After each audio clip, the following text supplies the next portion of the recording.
Muy buenos días, Dios bendice a su iglesia, gracias por estar. Hoy vamos a seguir hablando del tema que habíamos dejado la clase pasada, sabiendo que estamos en el primer apartado del primer punto recién.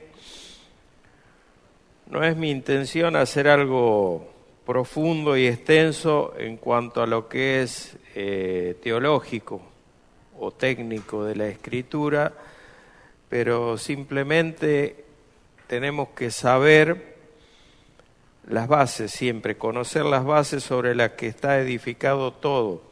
En este caso, hoy vamos a hablar del canon bíblico, de cómo se organizó la Escritura, cómo se agrupó, cómo llegaron a ser 66 los libros inspirados por el Señor,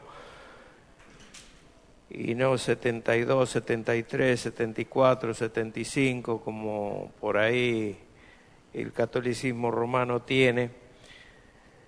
Ellos tienen entre 7 y 15 libros apócrifos. Algunas traducciones tienen más, otras traducciones tienen menos, pero ya vamos a ver eso en detalle. Les decía que no quiero ahondar demasiado en los temas teológicos, pero sí vamos a tener la base suficiente para comprender qué es lo que estamos creyendo, qué es lo que estamos leyendo y cómo y por qué se compiló de esta manera. El último domingo hice mención de una palabra que era bibliología. Bibliología hace alusión al estudio de, en este caso de la Biblia. Pero no definimos qué es o de qué se trata la bibliología. Y vamos a continuar en esta materia un par de clases más, así que vamos a hacer algunos enunciados. Vamos a decir primero que bibliología, para ser sintético, se refiere al estudio de las Sagradas Escrituras en su contexto histórico y técnico o teológico. Histórico y técnico o teológico. O sea, lo histórico no puede estar separado de la Escritura porque todo tiene un porqué.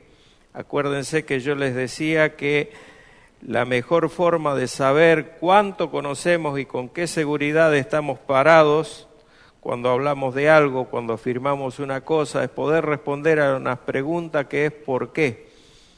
¿Por qué esto es así? ¿De dónde sale esto? Etcétera. Tenemos que tenerlo claro para poder responder y no quedarnos con un no sé o tengo dudas o no, a mí me lo enseñaron así, por eso es la peor respuesta que podemos dar.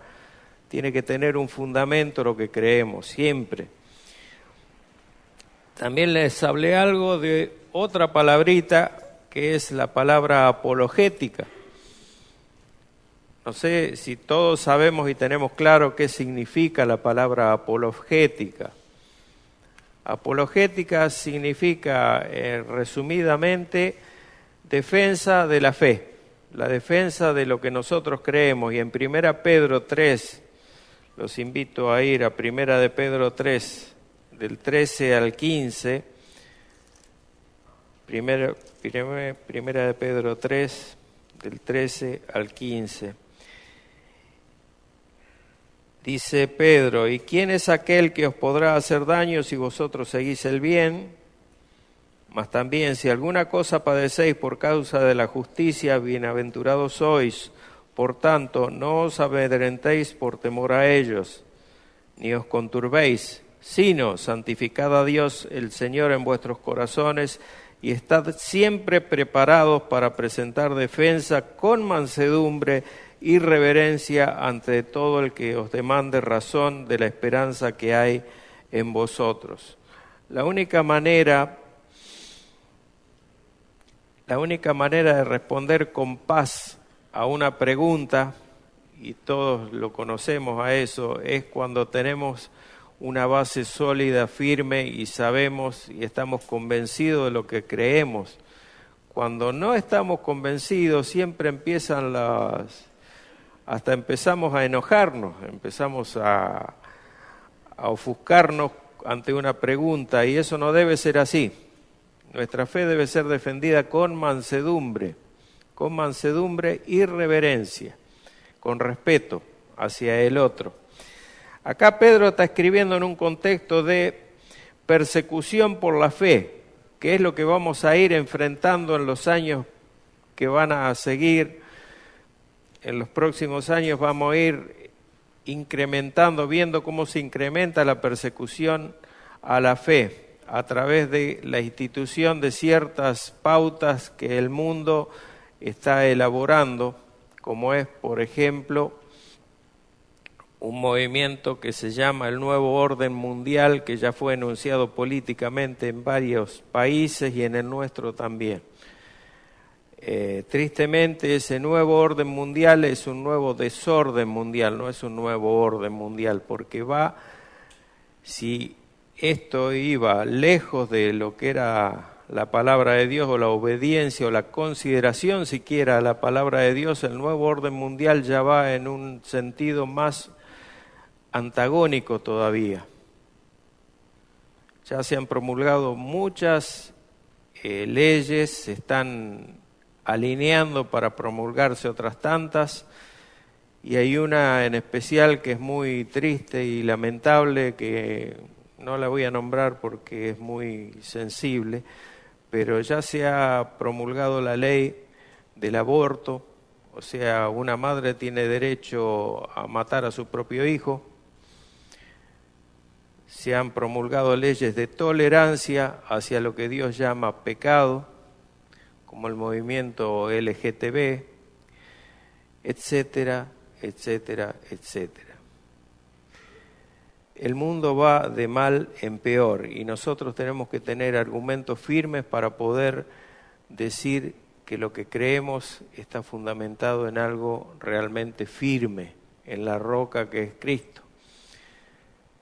Entonces, aunque pueda parecer algo de menor importancia tratar estos temas acerca de la historia que vamos a ver, son temas fundamentales que debemos conocer, porque sin esto quedamos expuestos, eso está claro. Bien, presentar defensa con mansedumbre y reverencia. Por lo tanto, vamos a hablar del canon bíblico para poder presentar esto de esta manera. ¿Qué significa canon? La palabra canon es una palabra griega. Canon para nosotros se escribe con C, en griego se escribe con la letra K. Y tiene varios significados dependiendo del sentido en que se aplique. Por ejemplo, cualquier regla o vara que sirva para medir, en griego se llama canon o es nombrada como canon. En segunda acepción, en sentido figurado, es un modelo que permite fijar normas, especialmente de los libros, los escritos, para ir calificándolos o clasificándolos. En Gálatas 16, si ustedes leen en Gálatas 6:16, el versículo 16 de Gálatas, y a todos los que anden, dice Pablo, conforme a esta regla, ahí la palabra regla es la palabra canon, paz y misericordia sea a ellos y al Israel de Dios. Y hay otra referencia a esta palabra canon que está escrita también por Pablo en la carta a los Filipenses 3:16. Dice Pablo, pero en aquello a que hemos llegado, sigamos una misma regla, sintamos una misma cosa. O sea que el canon adquiere una importancia y una relevancia muy grande porque es nuestra guía. Es algo que no cambia. La palabra de Dios, además de ser inerrante, es infalible y es una palabra que no cambia, es inmutable. Es inmutable. Esto no va a cambiar a pesar de que pasen los años, los siglos.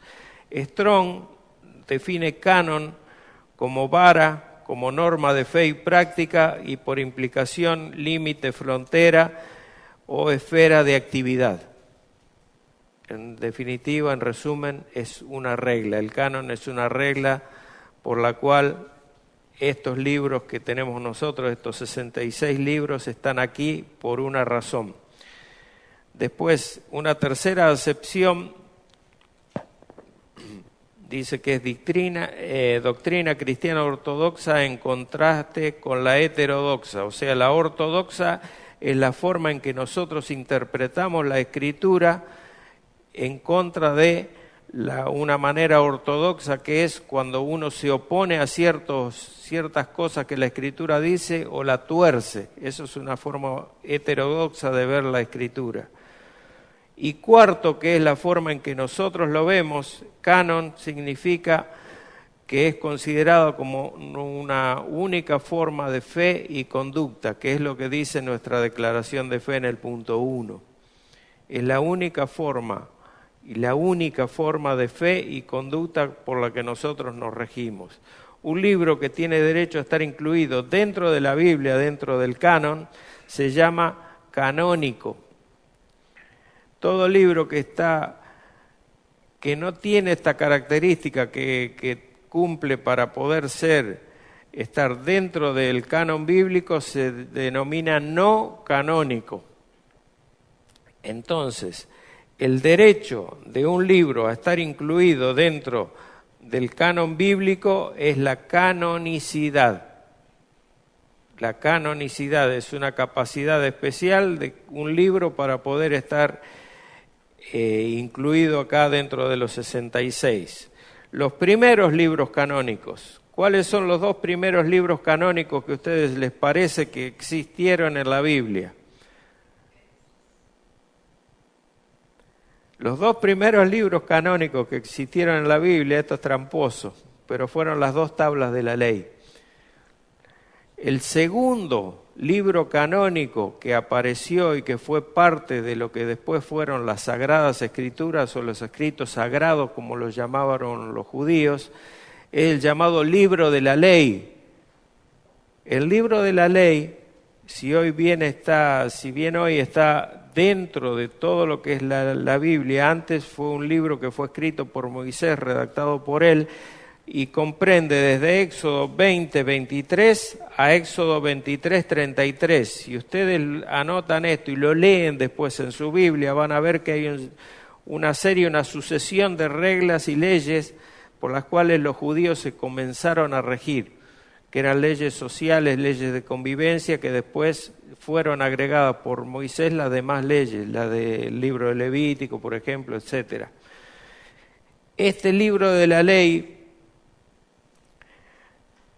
también incorpora el capítulo 24, versículo 7, y con eso está completo lo que llamamos el libro de la ley o el segundo libro canónico de la Escritura, los dos primeros libros canónicos de la Escritura. Luego escribe Moisés el Pentateuco, que todos los conocemos, son los primeros 5 libros de la ley: Génesis, Éxodo, Levítico, Números, Deuteronomio. Esos 5 libros forman el Pentateuco o la ley. Finalmente, el resto de los libros que veremos más adelante fueron escritos con posterioridad, que ya los vamos a clasificar, inclusive vamos a decir qué características especiales tienen cada uno. El canon bíblico, la Biblia tal como la conocemos hoy, es el producto de mucho tiempo de análisis, mucho tiempo de discusión, peleas entre el pueblo judío, llamado el pueblo del libro, así se llamaba el pueblo judío hace muchos años, la Iglesia Católica de Roma, la Iglesia Ortodoxa y la Iglesia Protestante, donde estamos nosotros incluidos. Cada cual tiene una mirada diferente acerca del canon bíblico. El canon del Antiguo Testamento, que nosotros aceptamos como protestante y como palabra inspirada por Dios, es el mismo que acepta el judaísmo. Son 39 libros. La manera en que ellos lo ordenan es un poco diferente, pero también lo consideran inspirados por Dios, solamente difieren en el orden en que se presentan. La Iglesia de Roma, en cambio, adopta en su canon lo que ellos llaman libros, lo que nosotros llamamos libros apócrifos, y ellos le dan un nombre más suave. Apócrifo significa libro oscuro, algo oculto, algo que no está demasiado claro con respecto a lo que es el resto de las Escrituras. Tiene 7 adicionales.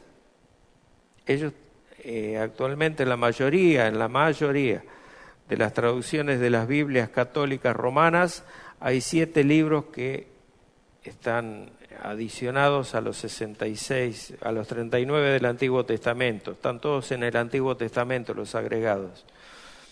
Y les dan la misma autoridad, que esto es grave, que a los 39 libros inspirados por Dios. No tienen absolutamente, ni cerca están de tener la misma autoridad, porque son libros escritos por el hombre. Ya vamos a ver por qué también, le vamos a dar el porqué a esto. Ellos los llaman deuterocanónicos como una manera de darle un cierto perfil o cierta importancia, pero no de menospreciarlo.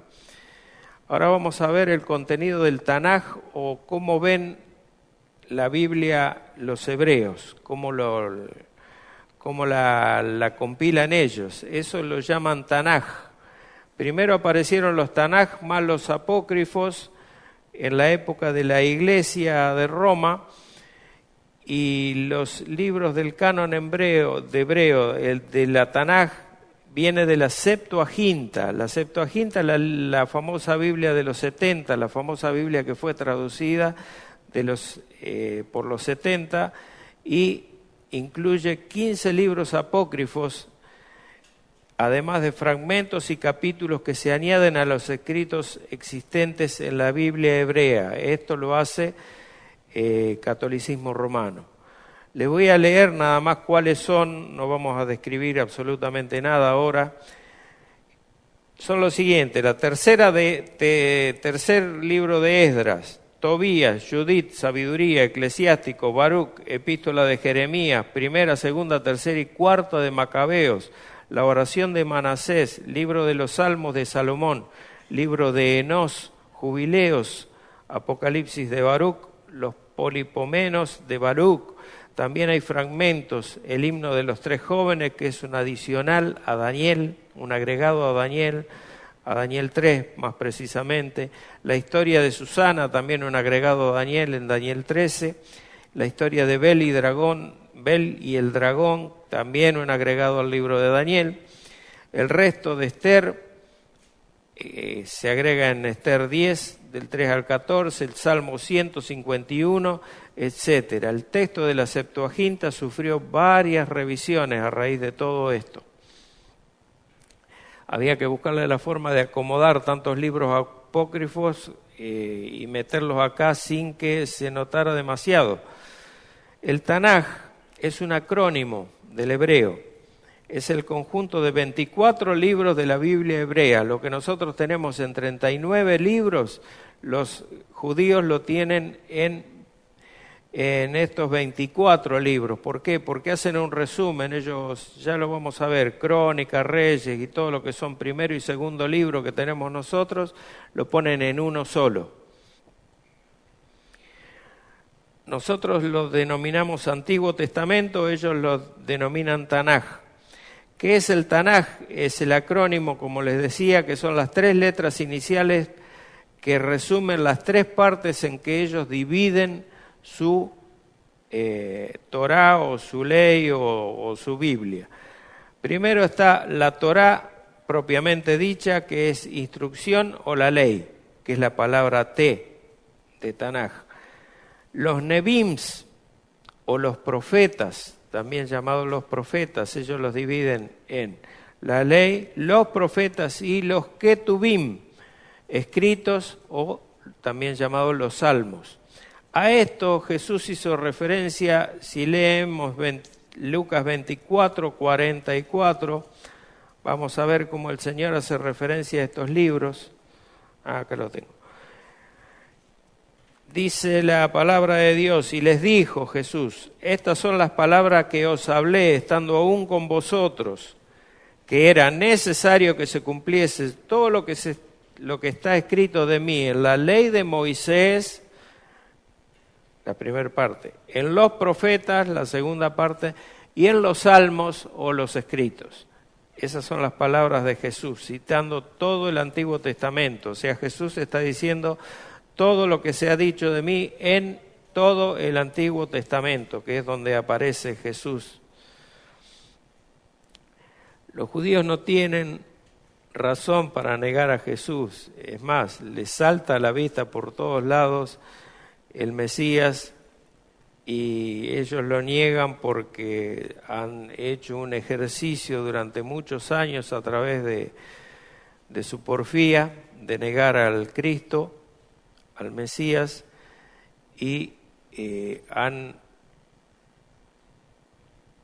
no sé si decírselos ahora, lo vamos a ver después ya en la última parte de esto que estoy relatando ahora, pero los masoretas o los guardianes de la ley, los que son los que continuaron el trabajo de los escribas, son los masoretas, son los escribas modernos, digamos, que son los guardianes de la ley, han hecho muchas adiciones y escribieron, además de guardar los originales, han hecho muchas adiciones en los márgenes de los originales que después alguno lo fue incorporando a lo que es la palabra inspirada de Dios, y esto, bueno, no es demasiado bueno, pero tiene todo un propósito, que es ocultar la evidente presencia de la persona del Mesías, que es Jesucristo, en el Antiguo Testamento.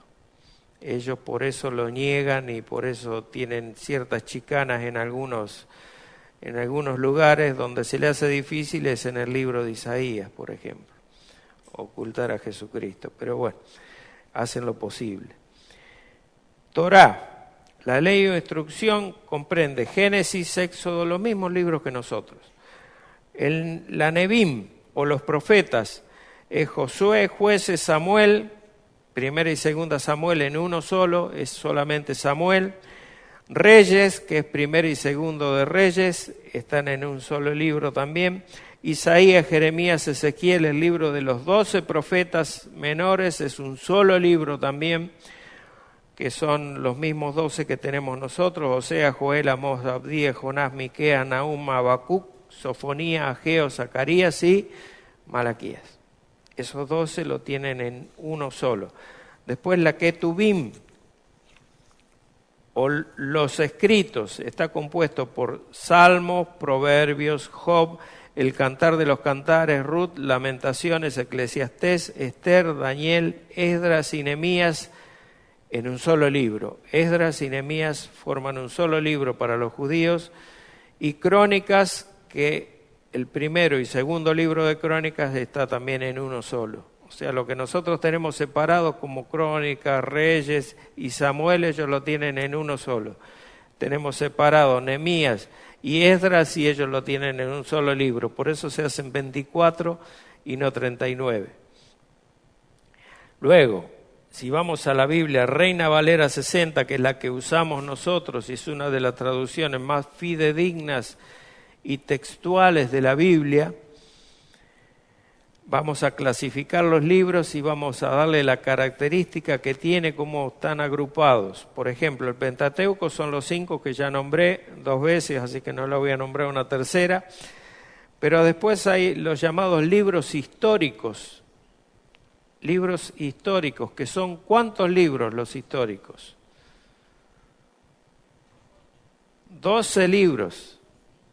12 libros, José, Jueces, Ruth, primero y segundo de Samuel, primero y segundo de Reyes, primero y segundo de Crónica, Esdras, Nehemías y Esther. Luego están los libros poéticos o sapienciales, que también son 5. Job, Salmos, Proverbios, Eclesiastés, Cantar de los Cantares. Luego están los profetas mayores, que son 5, Isaías, Jeremías, Lamentaciones, Ezequiel y Daniel. Y luego los profetas menores, que son los 12 que le nombré antes. Entonces, con esas características están separados, si se puede decir, o clasificados los libros de la Biblia. En la ley, en históricos, proféticos y poesías o sapienciales, también llamados así. Esas son las características que tenemos nosotros dentro de la Biblia. En el Nuevo Testamento tenemos 27 libros, que son los evangelios sinópticos más el Evangelio de Juan, que es un evangelio no sinóptico porque Juan se enfoca directamente en la deidad de Cristo y en la persona de Cristo y en la obra de Cristo, demostrando que Cristo es Dios y Cristo es el Mesías. Entonces lo hace un poquito diferente, pero es también uno de los 4 evangelios, llamados 4 evangelios. El evangelio es uno solo. 4 visiones o miradas del evangelio. Luego, las epístolas generales están Hebreos, Santiago, Primera de Pedro, Segunda de Pedro, Primera de Juan. Las epístolas generales, los históricos, vamos a ver, ¿cuántos libros históricos hay en el Nuevo Testamento? 1, el libro de los Hechos de los Apóstoles, la historia de la Iglesia, la historia de la obra del Espíritu Santo, la obra de Cristo resucitado. Ha recibido muchos nombres este libro, pero quedó en nuestra Biblia como Hechos de los Apóstoles. El libro de Hechos de los Apóstoles es el único libro histórico que tenemos en el Nuevo Testamento. Luego están las 13 epístolas paulinas. Si no consideramos Hebreos como de Pablo, son 13 epístolas de Pablo. Luego las epístolas que yo les decía, las epístolas generales, que son Santiago, Primera y Segunda de Pedro, las 3 cartas de Juan y Judas. Y hay un libro de profecía y escatología, que es el último libro de la Biblia, que es el libro de Apocalipsis. O sea, tenemos más o menos una estructura similar al Antiguo Testamento en el Nuevo Testamento, con una diferencia grande en la cantidad de libros, y que tenemos epístolas generales en el Nuevo Testamento, que son epístolas escritas, la mayoría por Pablo, a la Iglesia, epístolas circulares, y también se llaman por ahí epístolas católicas o universales. Católicas no porque sean romanas, sino porque son católicas, quiere decir universal, para todas las iglesias en todos los lugares. Historia de la formación de la Biblia.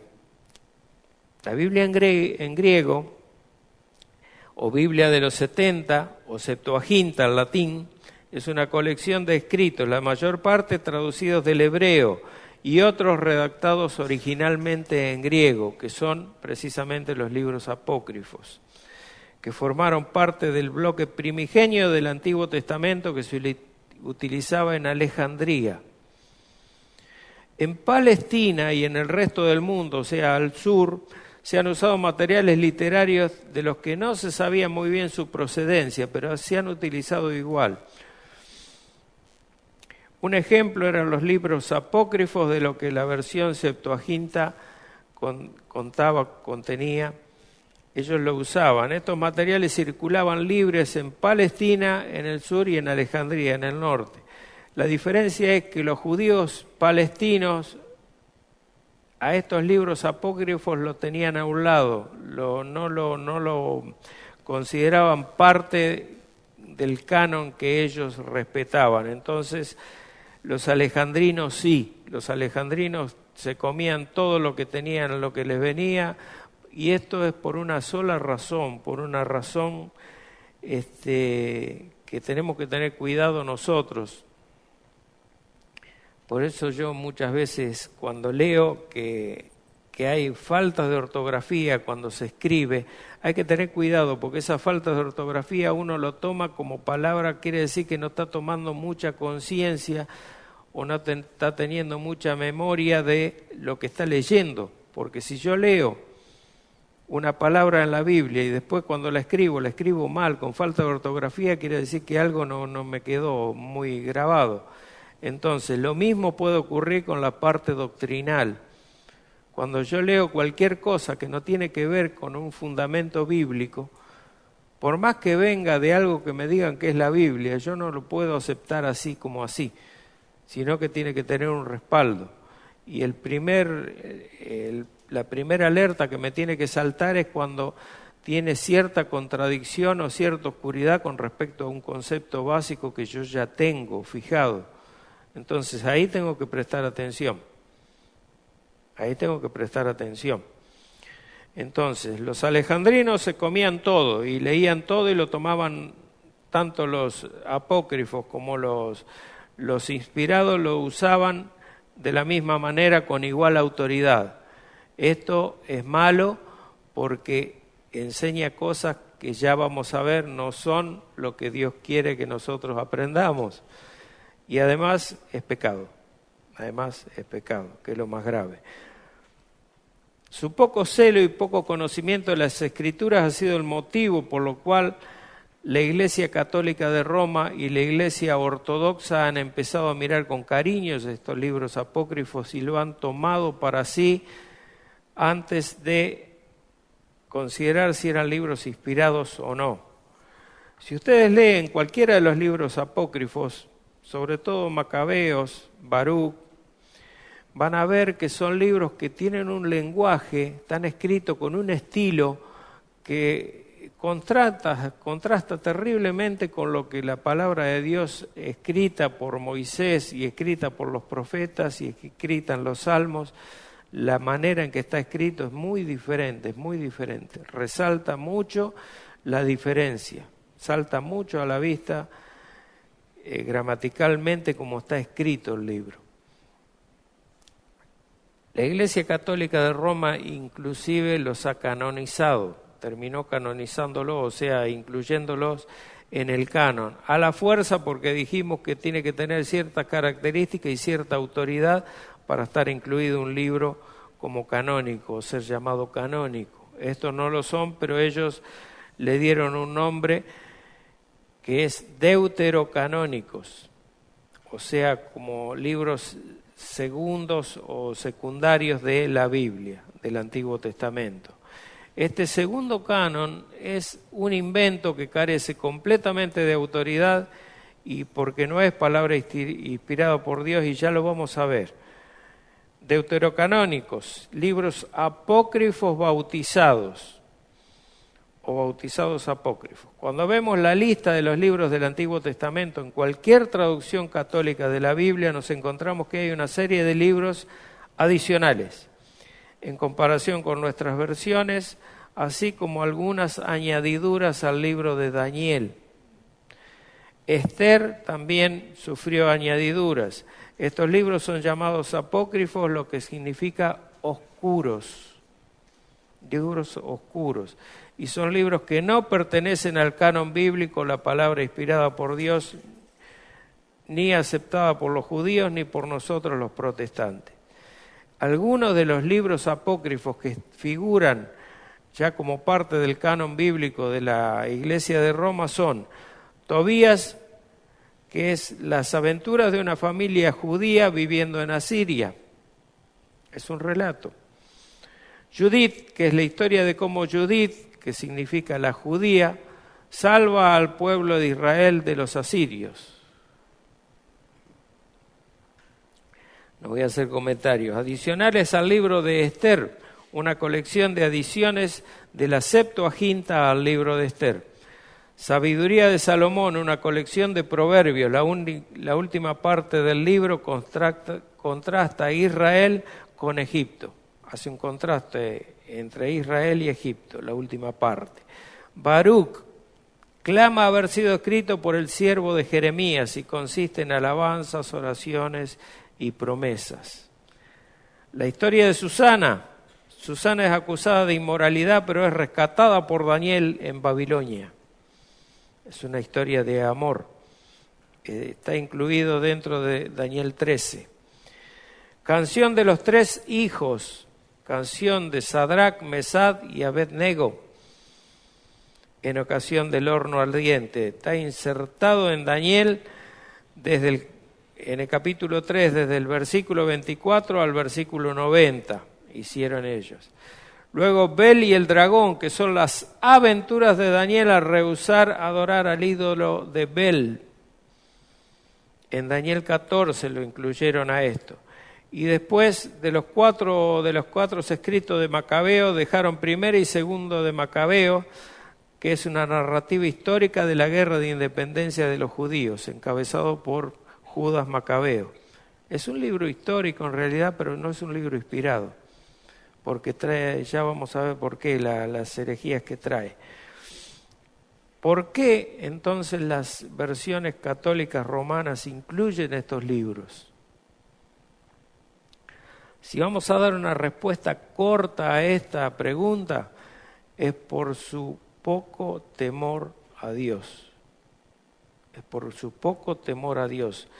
Si leemos Apocalipsis 22, 18 al 19, la palabra de Dios inspirada dice: yo testifico a todo aquel que oye la palabra de la profecía de este libro, si alguno añadiere a estas cosas, Dios traerá sobre él las plagas que están escritas en este libro.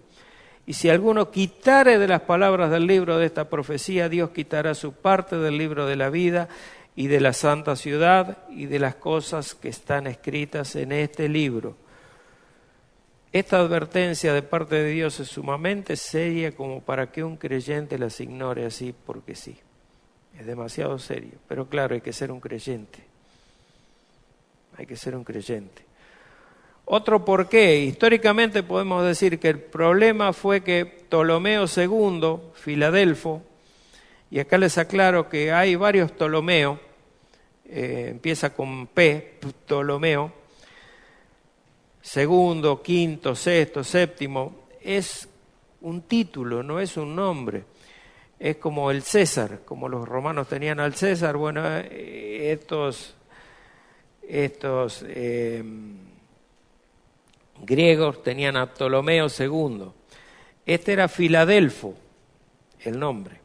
No pidió los libros inspirados, sino todo el legado judío que era valioso para ellos para traducirlo al idioma griego. Ahí empezó toda la mezcolanza. Todo lo que hay, tráiganmelo y lo vamos a traducir. Eso fue lo que dijo Filadelfo.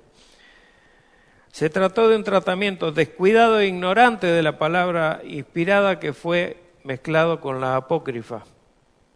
Fue toda una mezcla. Esto incluyó las escrituras del Antiguo Testamento, pero parece que también fueron agregados otros escritos de carácter religioso, histórico, etcétera, que no eran considerados como escrituras por el pueblo de Israel.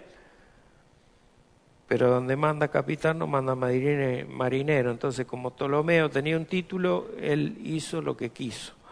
Algunos de estos libros no inspirados fueron usados por algunos de los mal llamados, a mí me cuesta llamarlos padres de la Iglesia. Les voy a explicar por qué después. Y fueron incluidos posteriormente en la Vulgata Latina, que se convirtió en la versión oficial de la Iglesia de Roma al comenzar la Edad Media. Esto es cuando el Imperio Romano estaba cayendo en el año 476. Pero no fue sino hasta el Concilio de Trento en 1546, donde la Iglesia Católica los adoptó oficialmente como parte del canon, llamándolos a estos libros deuterocanónicos, ya oficialmente. Ya quedaron incorporados oficialmente a través de un concilio católico romano y fueron llamados deuterocanónicos. Les voy a explicar por qué escribo padres de la Iglesia entre comillas y por qué me cuesta tanto. Mateo 23, 9 dice: y no llaméis padre a nadie en la tierra porque ustedes tienen un solo Padre, el que está en el cielo. Cuando se le pregunta a un católico romano qué significa para ellos la palabra padre, empiezan a tomar de la Biblia todo donde está padre y dice, porque acá en la Biblia dice padre, porque acá dice padre, pero se refiere a Dios Padre, no a un hombre al que lo debamos llamar padre. Ellos llamaron, padre viene de la palabra papa, o papá, con 2 P, en el latín. Aparte de ser el idioma que ha mantenido en el oscurantismo al pueblo durante siglos, el latín, toman esta palabra para llamar papa a Pedro. Si vamos a Mateo 16, 18 vemos, y yo te digo que tú eres Pedro, le dice Jesús a Pedro, y sobre esta roca edificaré mi iglesia. Y la iglesia romana, a fin de ampararse en algo para afirmar la figura de una cabeza humana que dirija la iglesia, dice que la roca es Pedro. El problema que Petros significa roca pequeña, algo que puedo tomar con una mano, que puedo arrojar. Y lo que decía, a lo que se refería Jesucristo cuando hizo esta afirmación fue: sobre esta verdad que has dicho, que yo soy el Hijo de Dios, del Hijo de Dios viviente, sobre esta verdad, sobre esta declaración que has hecho, Pedro, yo edificaré mi iglesia. O sea, la iglesia está edificada sobre Jesucristo, no sobre Pedro. No sobre Pedro. Y ellos llaman a Pedro el primer papa, y a partir de esa utilización de la palabra papa o padre, a Pedro se le ha venido dando a todos los papas y ha bajado hasta los obispos, hasta los curas, donde la mayoría de las personas le llaman padre. Y nosotros, yo no quiero criticar a todos aquellos grandes, bueno, no hay grandes hombres de Dios, o aquellos hombres grandemente utilizados por Dios, llaman padre de la iglesia. Yo no me siento identificado con esta característica, yo no los llamo padre, porque si alguien tuviera que llamarse padre de la iglesia es cualquiera de los apóstoles, pero fuera de ellos ninguno, porque los que edificaron la iglesia a partir de las enseñanzas de Jesucristo fueron los apóstoles, no fue ningún hombre. Fueron sus obras y fueron las enseñanzas de Cristo, no fueron ni siquiera ellos como hombres, los apóstoles, sino sus enseñanzas. Lo que ellos dejaron escrito aquí, la teología, toda la doctrina que hay en la Biblia, eso es lo que edifica la iglesia, no la edifica ningún hombre. Así que no existe ningún padre de nada, ningún padre de la iglesia. Existen pioneros, existen siervos, existen grandes hombres que han sido, llamémosle, enviados a plantar iglesias, grandes teólogos de los primeros tiempos. Tampoco le llamo la iglesia yo iglesia primitiva, porque la iglesia no tiene nada de primitiva. La iglesia primera es una cosa, la iglesia primitiva para mí no existe. La iglesia primera, la que fueron formando los apóstoles y todos los que vinieron después a través de los siglos, no son llamados padres, no pueden ser llamados padres de la iglesia. Son pioneros de la iglesia, son historiadores, como Josefo, por ejemplo, como Orígenes, pero no los llamemos padre. Yo no estoy de acuerdo, por lo menos, yo no lo voy a llamar padre. Ahora, ¿por qué no pueden entrar en el canon estos libros apócrifos? Ya termino.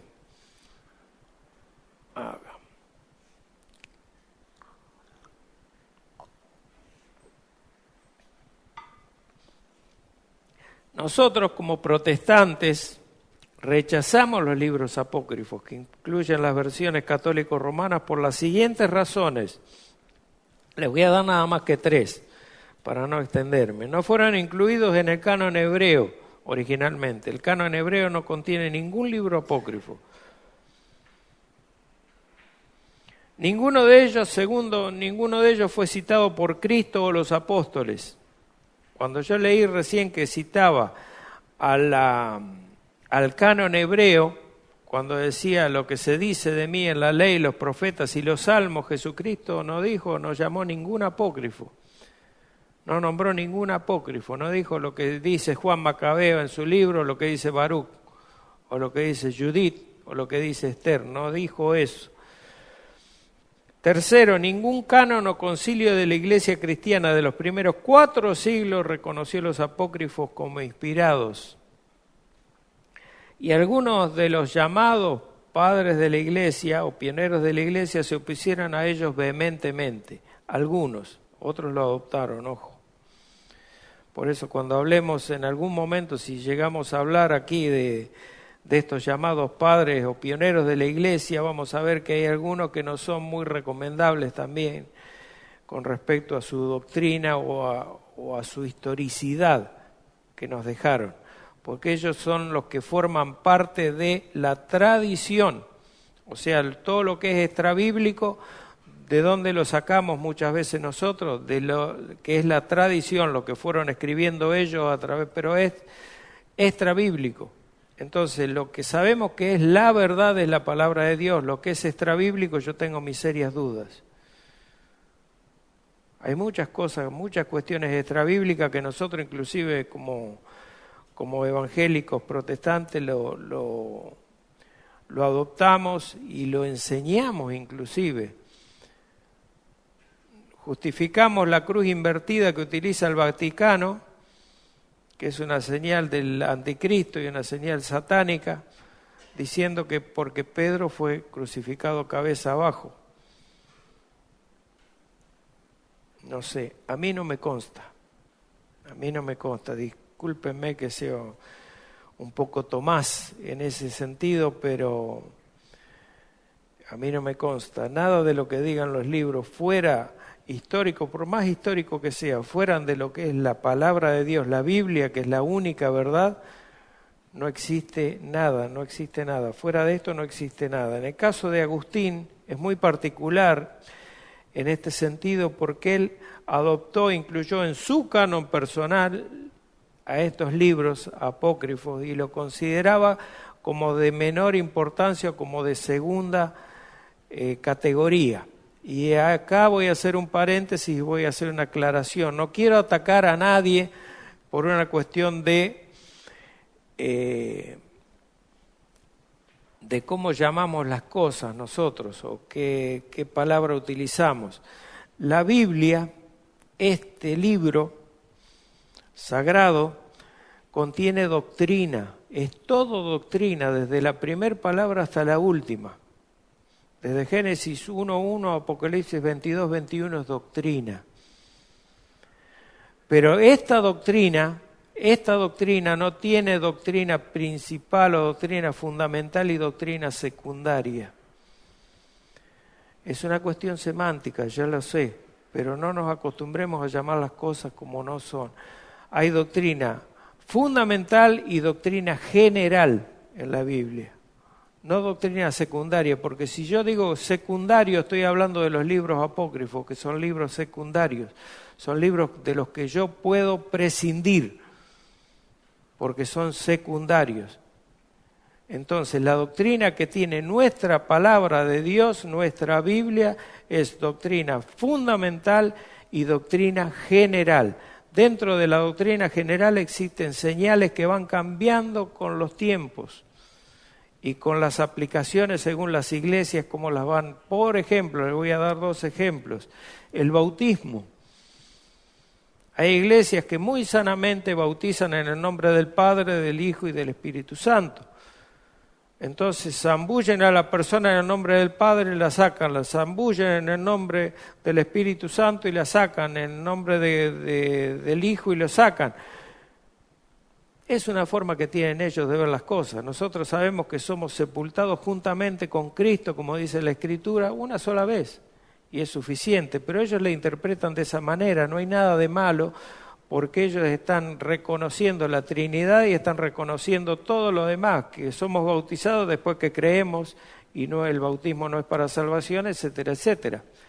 La Santa Cena es otra de las 2 ordenanzas que tenemos, el bautismo y la Santa Cena. Hay hermanos que toman la Santa Cena cada reunión, cada domingo toman la Santa Cena. Nosotros la hacemos una vez por mes, el primero de cada mes. Y eso no es nada de malo, no tiene nada de malo, no tiene nada de contradictorio, ni tiene pecado. Es simplemente una forma de tomar una señal, una ordenanza, las cuales van cambiando de acuerdo a cómo cada iglesia la interprete, cada congregación la interprete. Entonces, la Biblia tiene doctrina fundamental y doctrina general. Y dentro de la doctrina general están estas señales que cambian de acuerdo a la interpretación de cada congregación, cada iglesia. Creo que está claro, no sé si me hago entender. Si no, alguno me levanta la mano y me llama al orden. En 1546 algunos apócrifos recibieron la completa aprobación de la Iglesia Católica en el Concilio de Trento, les decía hoy. Este concilio fue convocado con la intención de ¿qué? De contrarrestar la Reforma. Que ellos querían contrarrestar la Reforma y todo el desorden que se había armado, según ellos, con Lutero, que hizo semejante barbaridad de oponerse al Papa. El hecho es que algunos de estos libros aparecieron, el hecho de que algunos de estos libros aparecieron dentro de los escritos de Qumran o del Mal Muerto, no dice nada, no significa absolutamente nada, porque fragmentos de varios cientos de libros aparecieron ahí y ninguno de ellos está dentro del canon bíblico. O sea, aparecieron porque estaban escritos y porque estaban guardados y estaban dentro de esa biblioteca, pero no que tengan que pertenecer al canon bíblico. Ahora vamos a ver las herejías, así terminamos, las herejías de los apócrifos. Es cortito esto. Les voy a nombrar 4 nada más porque son varias más. Algunas de las enseñanzas de estos libros son heréticas, como 2 Macabeos 12, 44 y 45. Yo no se los voy a leer, pero 12, 44 y 45 es la oración por los muertos. El que está muerto, ya traspasó el umbral de la posibilidad de la salvación. Ya que yo ore por un muerto no tiene ningún sentido, además es pecado. Hebreos 9, 27, Lucas 16, 25 y 26, 2 de Samuel 12, 19 al 23 en nuestras Biblias. La salvación por obra, según Tobit o Tobías 12, 9. Eso lo podemos comparar con Romanos 4, 5, Gálatas 3, 11, Efesios 2, 8 y 9. Sabemos lo que dice Efesios 2, 8 y 9, por ejemplo, sabemos que somos salvos por gracia únicamente, no por obras. Y es algo que no es de nosotros, ni siquiera la fe, porque es un don de Dios. Segundo, algunos cometen errores históricos y cronológicos. Sabemos que la Biblia es inerrante, no se contradice en ninguno de sus capítulos, versículos, en ninguna parte la Biblia se contradice. Y los errores históricos y cronológicos son habituales, son muy seguidos en muchos de esos libros. La mayoría de los libros apócrifos fueron escritos durante el período intertestamentario, en los famosos 400 años de silencio, desde Malaquías hasta nuestro Señor Jesucristo. Esos 400 años fueron escritos los libros estos apócrifos. Y en ese tiempo Dios guardó silencio. Dios no tuvo profetas, ningún profeta tuvo. Entonces, todos los que escribieron por su cuenta. Con esto termino. Estos libros no claman ser inspirados y algunos de ellos contienen declaraciones como la de Judas Macabeo, en Macabeos, 2 de Macabeos 15, 37 al 39, donde Judas Macabeo dice, bueno, esto es lo que pude escribir o redactar yo por mi cuenta. Si se acerca o se aproxima a la verdad, si es útil para alguien, bien, y si no, bueno, hice lo que pude. Algo así dice, escribe Lucas Macabeo. Eso no es lenguaje inspirado. Eso no es lenguaje inspirado. Esto significa que estos libros se caracterizan por no tener un valor ninguno. Uno más que otro puede tener cierto valor histórico, moral, etcétera, es cierto. Puede servirnos de ayuda al estudiar un contexto judío después del exilio también. Pero una cosa es ver el valor histórico o moral de un libro y otra es considerarlo como palabra inspirada de Dios. Una cosa es valorar un libro por su contenido histórico, moral, etcétera, y otra considerarlo como palabra inspirada de Dios. Hasta aquí llegamos hoy.